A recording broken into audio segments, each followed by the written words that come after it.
ഇന്നൊരു മാമ്പഴ പുളിശ്ശേരിയുടെ റെസിപ്പിയാണ് പറയാൻ പോകുന്നത്. എൻ്റെ പഴയൊരു വീഡിയോയിൽ ആരോ ഒരാൾ കമൻറ്റ് ഇട്ടേന്ന് മാമ്പഴ പുളിശ്ശേരി ചെയ്യുമെന്ന്.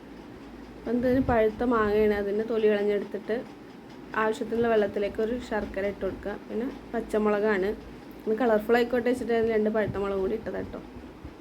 അതിലേക്ക് നമ്മൾ തൊലി കളഞ്ഞ് വെച്ചിരിക്കുന്ന മാങ്ങ ഇട്ട് കൊടുക്കുക. ഇനി നമ്മളിത് വേവിക്കാൻ വെക്കുകയാണ് വേണ്ടത്. ആവശ്യത്തിനുള്ള വെള്ളം ഒഴിച്ചതിന് ശേഷം നമ്മൾ വേവിക്കാൻ വെക്കണം. ഇനി മാങ്ങ നന്നായി വെന്ത് വരുമ്പോഴേക്ക് അതിലേക്കുള്ള തേങ്ങ റെഡിയാക്കാം. തേങ്ങയും ചെറിയ ജീരകവും തൈരും കൂടിയാണ് അടിച്ചെടുക്കുന്നത് കേട്ടോ.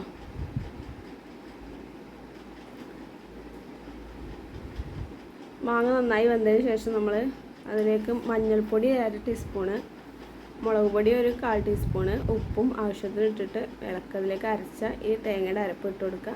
എണ്ണ വെക്കുക, കടുക് പൊട്ടിക്കുക, ഉലുവ ഇട്ട് പൊട്ടിക്കുക, വറ്റൽമുളക്, വേപ്പില നന്നായി പൊട്ടിച്ചെടുത്തതിന് ശേഷം ഇതിലേക്ക് ഒഴിക്കുക. അപ്പോൾ നല്ല സ്വാദിഷ്ടമായ മാമ്പഴ പുളിശ്ശേരി റെഡി ആയിട്ടുണ്ട്.